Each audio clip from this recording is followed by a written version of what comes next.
दोस्तों एक बार फिर से हम आपके लिए bank of Baroda apprentice form fill up 2026 apply online process की अपडेट लेके आ चुके हैं। किस तरह से आप बैंक ऑफ बड़ौदा अप्रेंटिस के 5000 खाली पदों के लिए अपने फॉर्म अप्लाई कर सकते हो। स्टेप बाय स्टेप कंप्लीट जानकारी आपको इस वीडियो में दी जाएगी। लास्ट डेट की अपडेट है, अंतिम मौका है, केवल 3 दिन शेष रह गए हैं। डेट एक्सटेंड होने के बाद एक बार फिर से आपके पास मौका है। अंतिम समय का वेट न करें, आखिरी समय में कोई भी टेक्निकल प्रॉब्लम हो सकती है, तो आप आज ही से अभी से अपना फॉर्म अप्लाई कर ले। अंतिम समय में फॉर्म भरते समय अगर आपके सामने कोई भी टेक्निकल प्रॉब्लम आ रही है तो उसका हल भी आपको इस वीडियो में मिल जाएगा। आखिरी समय में फॉर्म अप्लाई करते समय आपको कोई भी ऐसी गलती या फिर मिस्टेक नहीं करनी होगी जिसको करने से आपका फॉर्म भी रिजेक्ट हो सकता है। फॉर्म अप्लाई करते समय आपको कुछ महत्वपूर्ण बातों को भी ध्यान में रखना होगा, तभी आपका एप्लीकेशन फॉर्म सक्सेसफुली सबमिट हो पाएगा। अप्लाई करते समय आप किस प्रकार से अपना रजिस्ट्रेशन करोगे, किस तरह से क्वालिफिकेशन डिटेल या फिर अदर डिटेल फिल करोगे, डॉक्यूमेंट सिग्नेचर फोटोग्राफ कैसे और कितने केबी में आपको अपलोड करने होंगे, किस तरह से आपको रजिस्ट्रेशन से लेकर प्रिंट तक अपना फॉर्म अप्लाई कर लेना होगा। पूरी जानकारी के लिए आपको ये वीडियो शुरू से लेके एंड तक बिना स्किप किए हुए देखनी होगी। इस वीडियो को पूरा देखने पर ही आपके सभी सवाल और डाउट क्लियर होंगे। तो चलिए दोस्तों, बिना कोई वक्त गंवाए शुरू करते हैं bank of Baroda apprentice form fill up की पूरी जानकारी। फॉर्म भरने से पहले आपको सबसे पहले हमारी वेबसाइट IND सरकारी नौकरी के इस पेज पर विजिट करना होगा, जिसका लिंक आपको नीचे description plus first comment box में मिल जाएगा। और हमारे इस पेज पर विजिट करके आप यहां से बैंक ऑफ बड़ौदा अप्रेंटिस का फॉर्म अप्लाई कर सकते हो। बैंक ऑफ बड़ौदा की ओर से अप्रेंटिस के लिए 5000 वैकेंसीज निकाली गई है, जिसके लिए लास्ट डेट की अपडेट है, अंतिम मौका है, केवल 3 दिन शेष रह गए हैं। आप 15 जून तक अपना फॉर्म अप्लाई कर ले। 15,000 रुपये सैलरी है। ग्रेजुएशन डिग्री से आप अप्लाई कर सकते हो। 20 से 28 वर्ष आयु सीमा है। जनरल OBC WS के लिए 800 रुपये फीस है। जनरल OBC WS फीमेल के लिए 600, SC/ST PH दिव्यांग के लिए 200 है, जो कि आप ऑनलाइन मोड से पेमेंट कर सकते हो।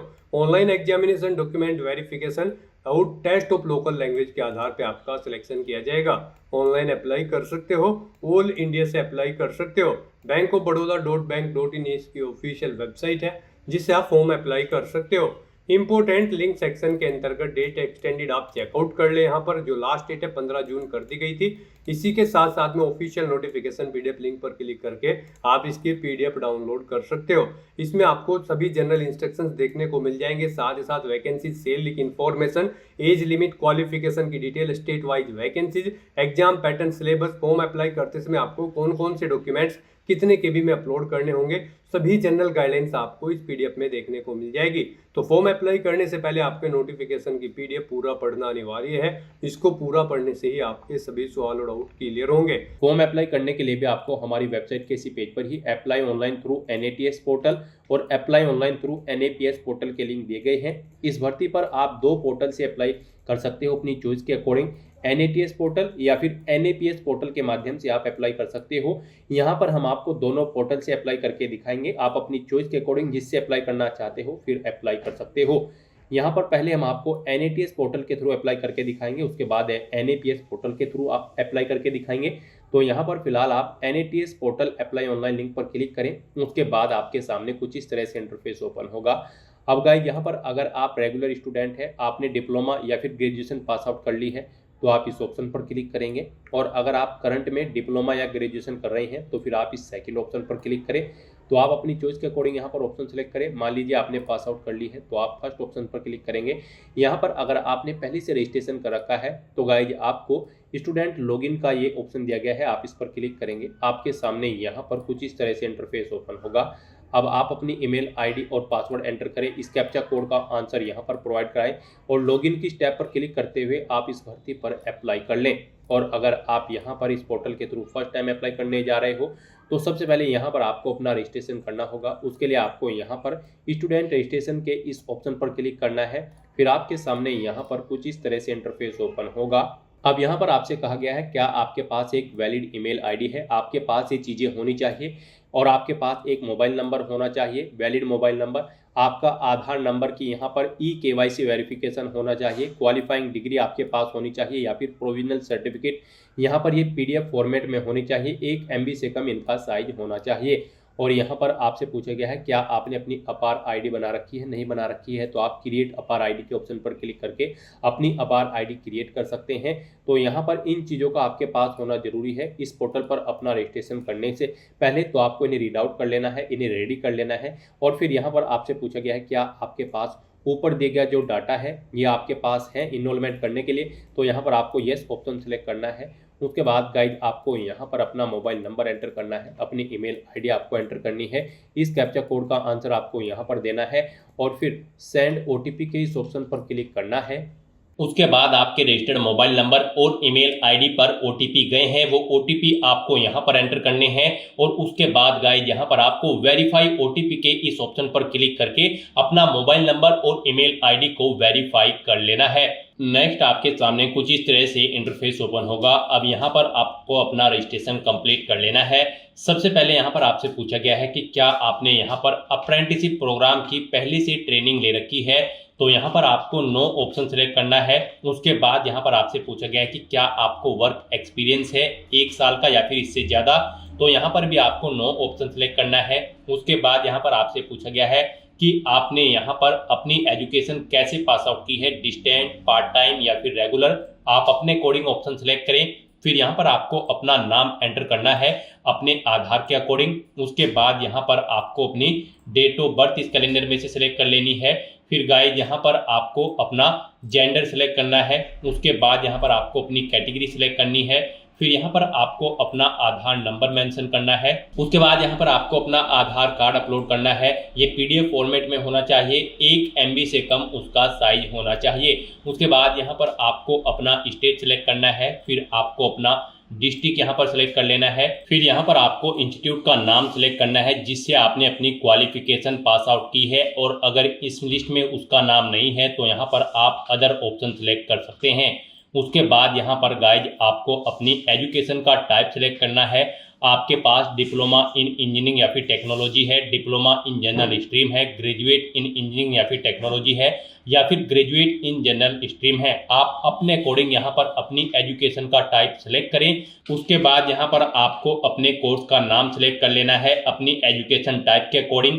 उसके बाद यहाँ पर आपको अपना स्पेशलाइजेशन सेलेक्ट करना है। फिर यहाँ पर आपको स्टूडेंट आईडी यानी कि अपनी आईडी यूनिक रजिस्ट्रेशन या फिर रोल नंबर एंटर करना है। पासिंग ईयर आपको यहाँ पर सिलेक्ट करना है। पासिंग मंथ यहाँ पर आपको सिलेक्ट कर लेना है। फिर यहाँ पर आपको अपनी परसेंटेज एंटर करनी है, कितने % मार्क्स आपने यहाँ पर अपनी इस डिप्लोमा या फिर डिग्री में ऑब्टेन किए हैं, और अगर CGPA में है तो उसे कन्वर्ट करके यहाँ पर आप परसेंटेज में ही अपने मार्क्स की डिटेल प्रोवाइड कराएंगे। उसके बाद आपको इस पेज को नीचे स्क्रॉल डाउन करना है। फिर यहाँ पर आपको अपना पासवर्ड क्रिएट करना है। यहाँ पर आपका पासवर्ड अल्फा न्यूमेरिक फॉर्मेट में होना चाहिए। मीन्स आपके पासवर्ड में कम से कम एक अपर केस कैरेक्टर, एक लोअर केस कैरेक्टर, एक इंटीजर नंबर, एक स्पेशल कैरेक्टर जैसे कि @ या फिर $, होना चाहिए। तो इस फॉर्मेट में यहाँ पर आपको अपना पासवर्ड रेडी करना है। वही पासवर्ड आपको कंफर्म पासवर्ड फील्ड में एंटर करना है। फिर यहाँ पर आपको इस कैप्चा कोड का आंसर यहाँ पर एंटर करना है, और उसके बाद गाइज यहाँ पर आपको सबमिट के इस ऑप्शन पर क्लिक कर देना है। इस तरह से यहाँ पर आपका रजिस्ट्रेशन सक्सेसफुली कंप्लीट हो जाएगा। आपकी ईमेल आईडी पर एक कंफर्मेशन लिंक सबमिट किया गया है। कुछ इस तरह से आपको यहाँ पर ये लिंक मिलेगा, आपको इस लिंक पर क्लिक कर देना है। उसके बाद आपके सामने यहाँ पर कुछ इस तरह से इंटरफेस ओपन होगा। अब यहाँ पर आपको मैसेज शो कर दिया गया है, आपका एक्टिवेशन सक्सेसफुली कंप्लीट हो चुका है, आपका अकाउंट एक्टिवेटेड हो चुका है। अब यहाँ पर आपको लॉगिन करना है। तो यहाँ पर अब आपको अपनी ईमेल आईडी एंटर करनी है, अपना पासवर्ड एंटर करना है जो आपने क्रिएट किया है। ये कैप्चा कोड का आंसर आपको यहाँ पर प्रोवाइड करना है, और उसके बाद गाइस यहाँ पर आपको लॉगिन के इस ऑप्शन पर क्लिक करके अपने डैशबोर्ड में लॉगिन कर लेना है। आपका डैशबोर्ड यहाँ पर कुछ इस तरह से शो होगा। गाइस यहाँ पर आपको 5 स्टेप्स को कंप्लीट करते हुए अपना रजिस्ट्रेशन कंप्लीट करना है। यहाँ पर सबसे पहले आपको अपनी बेसिक डिटेल देनी है, फिर आपको अपनी एजुकेशनल क्वालिफिकेशन की डिटेल देनी है। उसके बाद यहाँ पर आपको अपनी कम्युनिकेशन इन्फॉर्मेशन की डिटेल देनी है। फिर आपको ट्रेनिंग प्रेफरेंस सेलेक्ट करना है, और फिर आपको एंड में अपनी बैंक की डिटेल देते हुए अपना रजिस्ट्रेशन कंप्लीट कर लेना है। तो यहाँ पर आने के बाद सबसे पहले अपना पासपोर्ट साइज फोटो अपलोड करना है। फोटो यहाँ पर आपका JPG, JPEG या फिर PNG फॉर्मेट में होना चाहिए। आपको चूज फाइल बटन पर क्लिक करना है, फाइल को सिलेक्ट कर लेना है, और अपना पासपोर्ट साइज कलर फोटो यहाँ पर आपको अपलोड कर देना है। उसके बाद आपको इस पेज को नीचे स्क्रॉल डाउन करना है और फिर यहाँ पर आपको अपनी मदर का नाम एंटर करना है। उसके बाद आपको अपने फादर का नेम एंटर करना है। फिर यहाँ पर आपसे पूछा गया है कि क्या आप माइनॉरिटी कम्युनिटी के अंतर्गत आते हैं, अगर आते हैं तो यस करें और फिर अपनी माइनॉरिटी कम्युनिटी यहाँ पर आप सिलेक्ट करें और नहीं आते हैं तो यहाँ पर आपको नो ऑप्शन सिलेक्ट कर लेना है। उसके बाद आपसे पूछा गया है कि क्या आप पर्सन विद डिसेबिलिटी कैंडिडेट हैं, अगर हैं तो आप यस करेंगे, नहीं तो नो ऑप्शन सिलेक्ट करेंगे। उसके बाद यहाँ पर आपको आपकी ईमेल आईडी और मोबाइल नंबर ऑटोमेटिकली फिल मिल जाएगा जो आपने रजिस्ट्रेशन टाइम पे प्रोवाइड कराया था। और बस यहाँ पर अब आपको सेव एंड कंटिन्यू के इस ऑप्शन पर क्लिक करना है। नेक्स्ट यहाँ पर आपको अपनी एजुकेशनल क्वालिफिकेशन की डिटेल देनी है। यहाँ पर आपने रजिस्ट्रेशन टाइम पे जो क्वालिफिकेशन की डिटेल प्रोवाइड कराई थी वो आपको शो कर दी जाएगी। आप चेंज करना चाहते हैं तो चेंज कर सकते हैं, नहीं तो फिर यहाँ पर आपको पेज को नीचे स्क्रॉल डाउन करते हुए आपको अपना प्रोविजनल या फिर पास सर्टिफिकेट यहाँ पर अपलोड करना है। वो आपका पीडीएफ फॉर्मेट में होना चाहिए, 1 MB से कम उसका साइज होना चाहिए। आपको चूज फाइल बटन पर क्लिक करना है, फाइल को सिलेक्ट करना है और अपनी एजुकेशनल क्वालिफिकेशन का सर्टिफिकेट यहाँ पर आपको अपलोड कर देना है। और उसके बाद आपसे पूछा गया है आपने जो भी क्वालिफिकेशन की होगी, आपने जो ऊपर डिटेल प्रोवाइड कराई है वो आपने किसके बाद की थी, डिप्लोमा, हायर क्वालिफिकेशन या फिर हाई स्कूल या फिर ITI। आप अपने अकॉर्डिंग यहाँ पर ऑप्शन सेलेक्ट करें और उसकी डिटेल फिर यहाँ पर दें। जैसे कि यहाँ पर आपको सबसे पहले अपना स्टेट सिलेक्ट करना है, फिर यहाँ पर आपको अपना स्कूल या इंस्टीट्यूट का डिस्ट्रिक्ट सिलेक्ट करना है। जो क्वालिफिकेशन की डिटेल यहाँ पर आप प्रोवाइड करने जा रहे हैं वो आपने किस डिस्ट्रिक्ट से पास आउट की है। फिर यहाँ पर आपको स्कूल या इंस्टीट्यूट का नाम देना है, फिर आपको अपने बोर्ड का नाम देना है जिससे आपने अपनी 10वीं या फिर 12वीं क्लास पास आउट की है, या फिर स्कूल का नाम दे जिससे आपने अपनी ITI या फिर डिप्लोमा पास आउट किया है। फिर यहाँ पर आपको अपनी ID, स्टूडेंट ID या फिर इनरोलमेंट नंबर एंटर करना है। उसके बाद आपने कितनी परसेंटेज यहाँ पर ऑब्टेन किए हैं वो आपको एंटर करनी है। अपने बारे में आप इंफॉर्मेशन यहाँ पर दें। फिर यहाँ पर आपको अपनी जनरल स्किल्स की डिटेल देनी है। फिर यहाँ पर आपको अपनी लैंग्वेज की डिटेल देनी है, कौन कौन सी लैंग्वेज यहाँ पर आप जानते हैं, जैसे कि हिंदी, इंग्लिश या फिर उर्दू। कोमा लगाकर आपको अपनी लैंग्वेज की डिटेल यहाँ पर प्रोवाइड करा देनी है कुछ इस तरह से। और फिर यहाँ पर गाइज आपको अपनी डिटेल प्रोवाइड कराने के बाद सेव एंड कंटिन्यू के इस ऑप्शन पर क्लिक करना है। नेक्स्ट यहाँ पर आपको अपनी कम्युनिकेशन इन्फॉर्मेशन देनी है। यहाँ पर सबसे पहले आपको अपना परमानेंट एड्रेस एंटर करना है। आप अपना पिन कोड एंटर करें, पोस्ट ऑफिस सिलेक्ट करें, डिस्ट्रिक्ट सिलेक्ट करें, स्टेट सिलेक्ट करें। उसके बाद यहाँ पर आप अपना एड्रेस मेंशन कर दें और उसके बाद यहाँ पर आपको अपना प्रेजेंट एड्रेस देना है। और अगर आपका प्रेजेंट एड्रेस आपके परमानेंट एड्रेस के अकॉर्डिंग सेम है तो आप इस चेकबॉक्स को ओके कर दें। ऑटोमेटिकली आपका प्रेजेंट एड्रेस आपके परमानेंट एड्रेस के अकॉर्डिंग फिल हो जाएगा। उसके बाद गाइस यहाँ पर आपको सेव एंड कंटिन्यू के इस ऑप्शन पर क्लिक कर देना है। नेक्स्ट यहाँ पर आपको अपनी ट्रेनिंग प्रेफरेंस देनी है। सबसे पहले यहाँ पर आपको अपनी ट्रेनिंग के लिए लोकेशन सेलेक्ट कर लेनी है। 3 चॉइसेस आपको दी गई हैं। पहले आप स्टेट सेलेक्ट करें, फिर यहाँ पर आप डिस्ट्रिक्ट सेलेक्ट करें। इस तरह से आपको 1 बाय 1 करके यहाँ पर अपनी 3 लोकेशन सेलेक्ट कर लेनी है। उसके बाद यहाँ पर गाइड आपको अपनी फील्ड प्रेफरेंस देनी है। फील्ड प्रेफरेंस में भी आपको 3 चॉइसेस दी गई हैं। आप 3 फील्ड यहाँ पर सेलेक्ट कर सकते हैं अपनी चॉइस के अकॉर्डिंग। आप अपनी चॉइस के अकॉर्डिंग कोई भी 3 फील्ड यहाँ पर सेलेक्ट करें। यहाँ पर केयरफुली आपको अपनी फील्ड प्रेफरेंस सेलेक्ट करनी है। इसी के अकॉर्डिंग ही आपको आपके डैशबोर्ड में वैकेंसी शो होंगी, यानी कि जो भी आपकी फील्ड प्रेफरेंस होगी और उससे रिलेटेड भर्ती जब आएगी तभी आप उन पर अप्लाई कर पाओगे। इन फील्ड प्रेफरेंसेस से अलग अगर आपकी भर्ती कोई निकलेगी अप्रेंटिस की तो फिर आपके सामने वहां पर वैकेंसी शो नहीं होगी। आपकी फील्ड प्रेफरेंस से अलग जो भी भर्तियां होंगी उन पर आप अप्लाई नहीं कर पाओगे। तो यहाँ पर आपको अपनी क्वालिफिकेशन के अकॉर्डिंग फील्ड प्रेफरेंस देनी है। 3 फील्ड प्रेफरेंस यहाँ पर आपको देनी है और उसके बाद गाइज आपको यहाँ पर सेव एंड कंटिन्यू के इस ऑप्शन पर क्लिक कर देना है। नेक्स्ट यहाँ पर आपको अपनी बैंक डिटेल देनी है। यहाँ पर आने के बाद सबसे पहले आपको अपने बैंक का IFSC कोड एंटर करना है। फिर उसके अकॉर्डिंग यहाँ पर आपको बैंक ब्रांच नेम मिल जाएगा और आपके बैंक का नेम यहाँ पर आपको ऑटोमेटिकली मिल जाएगा। उसके बाद यहाँ पर आपको बैंक अकाउंट होल्डर का नाम देना है, यानी आपको आपका नाम देना है जो आपके बैंक के अकाउंट में है। उसके बाद आपको यहाँ पर अपना बैंक अकाउंट नंबर देना है। फिर गाइज यहाँ पर आपको अपनी पासबुक अपलोड करनी है, या फिर अगर आपका करंट अकाउंट है तो फिर यहाँ पर आपको अपनी स्टेटमेंट अपलोड कर देनी है। वो यहाँ पर आपके PDF फॉर्मेट में होने चाहिए। आपको चूज फाइल बटन पर क्लिक करना है, फाइल को सेलेक्ट कर लेना है और अपनी पासबुक या फिर बैंक स्टेटमेंट यहाँ पर आपको अपलोड कर देनी है। और उसके बाद गाइज आपको यहाँ पर सेव एंड प्रीव्यू के इस ऑप्शन पर क्लिक कर देना है।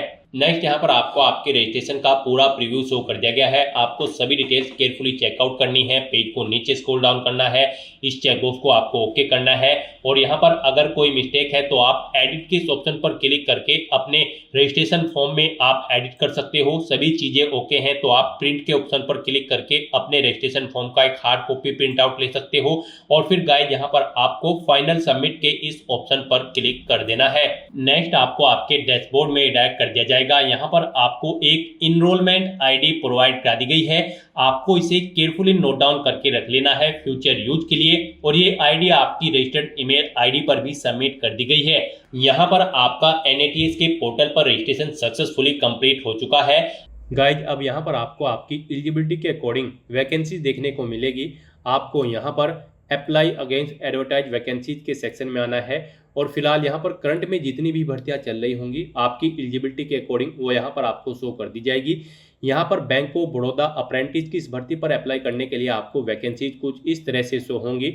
यहाँ से आप चेकआउट कर सकते हो बैंक ऑफ बड़ौदा की वैकेंसीज। अप्रेंटिस के लिए यहाँ पर वैकेंसीज निकली है, आपको अलग अलग नंबर ऑफ वैकेंसीज यहाँ पर मिलेंगी अलग अलग स्टेट के अंतर्गत। यहाँ पर इसकी स्टार्टिंग डेट 18 मई 2026 थी और अप्लाई करने की लास्ट डेट 8 जून 2026 है।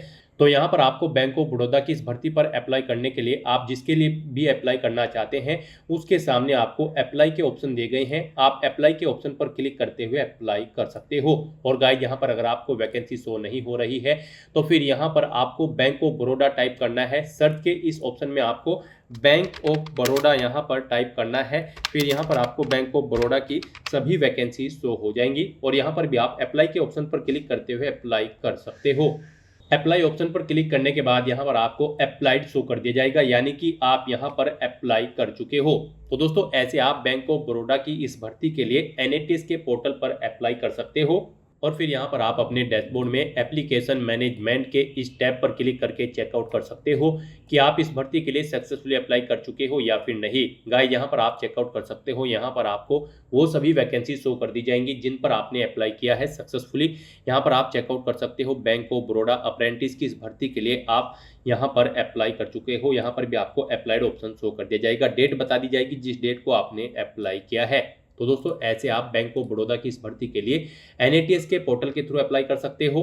और गाइज अगर आपको आपके डैशबोर्ड में ये वैकेंसी शो नहीं हो रही है तो फिर हम आपको बता दें, जब आपने ट्रेनिंग प्रेफरेंस दी थी तो यहाँ पर आपको फील्ड प्रेफरेंस के अंतर्गत जो यहाँ पर फील्ड दी गई थी 3 फील्ड्स, इनमें आपको बैंकिंग एंड फाइनेंस और की फील्ड्स यहाँ पर सिलेक्ट करनी होगी, तभी आपको आपके डैशबोर्ड में बैंक ऑफ बड़ौदा या फिर बैंक की जो भी और भर्तियां होंगी वो शो होगी। अदरवाइज आपको आपके डैशबोर्ड में वैकेंसी शो नहीं होगी। तो यहाँ पर आपको फील्ड प्रेफरेंस के अंतर्गत बैंकिंग फील्ड सिलेक्ट करनी होगी, बैंकिंग एंड फाइनेंस, तभी आपको आपके डैशबोर्ड में बैंक से रिलेटेड वैकेंसी शो होंगी अप्रेंटिस की। और यहाँ पर अब हम आपको बता दें कि कैसे आप NAPS के पोर्टल के थ्रू अप्लाई करोगे। NATS के थ्रू तो हम आपको दिखा चुके हैं। NAPS के पोर्टल के थ्रू अप्लाई करने के लिए आपको apply online through NAPS portal के इस लिंक पर क्लिक करना है हमारी वेबसाइट के इस पेज पर। उसके बाद आपके सामने यहाँ पर NAPS का ये पोर्टल ओपन होगा। यहाँ पर आने के बाद आपको लॉगिन/रजिस्टर के इस ऑप्शन पर क्लिक करना है, फिर आपको कैंडिडेट के ऑप्शन पर क्लिक करना है। गाइस यहाँ पर अगर आपने पहले से रजिस्ट्रेशन कर रखा है तो आपको लॉगिन करके अपना फॉर्म अप्लाई कर लेना है। यहाँ पर आपको लॉगिन एज ए कैंडिडेट के इस ऑप्शन पर क्लिक करना है, यहाँ पर आपको अपनी ईमेल आईडी एंटर करनी है। उसके बाद आपको गाइस यहाँ पर ये कैप्चा कोड इस बॉक्स में एंटर करना है और फिर सबमिट के इस ऑप्शन पर क्लिक कर देना है। उसके बाद आपके रजिस्टर्ड मोबाइल नंबर पर एक OTP आएगा, वो OTP आपको एंटर करते हुए अपने डैशबोर्ड में लॉगिन कर लेना है और फिर वहां से आपको अपना फॉर्म अप्लाई करना है। और गाइज अगर यहाँ पर आपने NAPS के पोर्टल पर रजिस्ट्रेशन नहीं कर रखा है तो आपको पहले यहाँ पर रजिस्टर एज ए कैंडिडेट आपको इस ऑप्शन पर क्लिक करना होगा और अपना रजिस्ट्रेशन कंप्लीट करके फिर आपको अपना फॉर्म अप्लाई करना होगा। रजिस्ट्रेशन का पूरा प्रोसेस के लिए आपको इस वीडियो के डिस्क्रिप्शन बॉक्स में हमारी चैनल की एक दूसरी वीडियो मिल जाएगी जिसके थ्रू आप चेकआउट कर सकते हो कि कैसे आप NAPS के पोर्टल पर अपना रजिस्ट्रेशन कर सकते हो और फिर यहाँ पर आप लॉगिन करके अपना फॉर्म अप्लाई कर सकते हो। NAPS के पोर्टल पर लॉगिन करने के बाद गाइज आपको माई अपॉर्चुनिटीज के इस टैब पर क्लिक करना है अपने डैशबोर्ड में। फिर आपको यहाँ पर सर्च बाय इस्टेब्लिशमेंट में बैंक ऑफ बड़ौदा टाइप करना है। इनमें से आपको बैंक ऑफ बड़ौदा के इस या फिर इस ऑप्शन पर क्लिक करना है। फिर आपके सामने ये वैकेंसी यहाँ पर शो हो जाएगी। आप यहाँ पर व्यू डिटेल के इस ऑप्शन पर क्लिक करके इस भर्ती की सभी डिटेल चेकआउट कर सकते हो। 5000 वैकेंसी इसके अंतर्गत निकली है। इस भर्ती की पोस्टेड डेट 19 मई 2026 है। लास्ट डेट की डिटेल आपको मिल जाएगी व्यू डिटेल के ऑप्शन पर क्लिक करके। किस लोकेशन पर यहाँ पर वैकेंसीज निकली है, यानी कि बैंक ऑफ बड़ौदा की किस किस लोकेशन, किस किस स्टेट और सिटी में वैकेंसी निकली है, वो डिटेल आपको मिल जाएगी। तो यहाँ पर इस भर्ती पर अप्लाई करने के लिए गाइज अब आपको बस यहाँ पर अप्लाई के इस टैब पर क्लिक करते हुए अप्लाई कर लेना है। जैसे ही आप अप्लाई के ऑप्शन पर क्लिक करेंगे आपके सामने यहाँ पर लोकेशन के लिए ऑप्शन शो होगा। यहाँ पर आपको अपनी लोकेशन सेलेक्ट करनी है। आप जिस लोकेशन के लिए अप्लाई करना चाहते हैं आप स्टेट सेलेक्ट करें लोकेशन में, और फिर गाइड आप यहाँ पर अप्लाई के इस ऑप्शन पर एक बार फिर से क्लिक करें। इस तरह से यहाँ पर आप इस भर्ती के लिए सक्सेसफुली अप्लाई कर लोगे। फिर आपको यहाँ पर शो हो जाएगा ऑलरेडी अप्लाइड, ग्रीन कलर में आपको ये टैब शो कर दी जाएगी ऑलरेडी अप्लाइड, यानी कि आप इस भर्ती के लिए सक्सेसफुली अप्लाई कर चुके हो। तो दोस्तों ऐसे आप NAPS के पोर्टल के थ्रू बैंक ऑफ बड़ौदा की इस भर्ती के लिए अप्लाई कर सकते हो। गाइस यहाँ पर हमने आपको NATS और NAPS दोनों पोर्टल के थ्रू अप्लाई करके दिखा दिया है। ऐसे आप यहाँ पर बैंक ऑफ बड़ौदा की इस भर्ती के लिए NATS या फिर NAPS के पोर्टल के थ्रू अप्लाई कर सकते हो। NAPS या फिर NATS के पोर्टल के थ्रू अप्लाई करने के बाद गाइज आपको यहाँ पर आपकी रजिस्टर्ड ईमेल आईडी पर एक मेल रिसीव होगी। अप्लाई करने के कुछ ही दिनों बाद यहाँ पर info@bfsissc.com इस ईमेल आईडी से आपको एक मेल रिसीव होगी यहाँ पर सक्सेसफुली अप्लाई करने के बाद। फिर यहाँ पर आपको अपना बाकी का फॉर्म कंप्लीट करना है। उसमें यहाँ पर आपको एक फॉर्म दिया जाएगा, आपको उसमें अपनी सभी डिटेल्स प्रोवाइड कर देनी है। जैसे कि यहाँ पर आपको अपनी कुछ पर्सनल डिटेल देनी होगी, उसमें एग्जामिनेशन सेंटर की लोकेशन आपको सिलेक्ट करनी होगी, अपनी कैटेगरी की डिटेल देनी होगी, अगर आप दिव्यांग कैंडिडेट हैं तो उसकी डिटेल आपको देनी होगी। यहाँ पर आपको इस ईमेल आईडी के थ्रू फॉर्म अप्लाई करने के बाद NATS या फिर NAPS के पोर्टल पर इस मेल आईडी के थ्रू आपको एक मेल मिलेगी, उसमें आपको आपका फॉर्म मिलेगा, उसमें आपको अपनी बाकी की डिटेल प्रोवाइड करनी है। साथ ही साथ आपको वहां पर एक फीस पेमेंट के लिए भी लिंक मिलेगा जिसके थ्रू आपको अपना फीस पेमेंट करना है। आपको अपनी कैटेगरी के अकॉर्डिंग यहाँ पर एप्लीकेशन फीस का अमाउंट पे करना होगा। गाइस यहाँ पर हम आपको बता दें जनरल OBC EWS को 800 रुपये फीस देनी होगी, general OBC EWS female candidate को 600 रुपये फीस देनी होगी, SC ST PH दिव्यांग कैंडिडेट को मात्र 200 रुपये फीस जमा करानी होगी। तो यहाँ पर आपको एक मेल आएगी जिसके थ्रू आपको अपनी कुछ बेसिक डिटेल्स और प्रोवाइड करनी है और अपना फीस पेमेंट कर देना है। यहाँ पर सक्सेसफुली फीस पेमेंट करने के बाद ही आपका फॉर्म कंसीडर होगा और फिर आपको अपने एप्लीकेशन फॉर्म का एक हार्ड कॉपी या फिर सॉफ्ट कॉपी प्रिंट आउट ले लेना होगा। तो दोस्तों ऐसे आप बैंक ऑफ बड़ौदा अप्रेंटिस की इस भर्ती के लिए अपने फॉर्म अप्लाई कर सकते हो बिना कोई मिस्टेक किए हुए। आज की इस वीडियो में बस इतना ही। आई होप ये वीडियो आपको पसंद आई होगी। अगर पसंद आई हो तो इसे लाइक और शेयर करें, चैनल पर नए हो तो इसे सब्सक्राइब कर लें। Thanks for watching.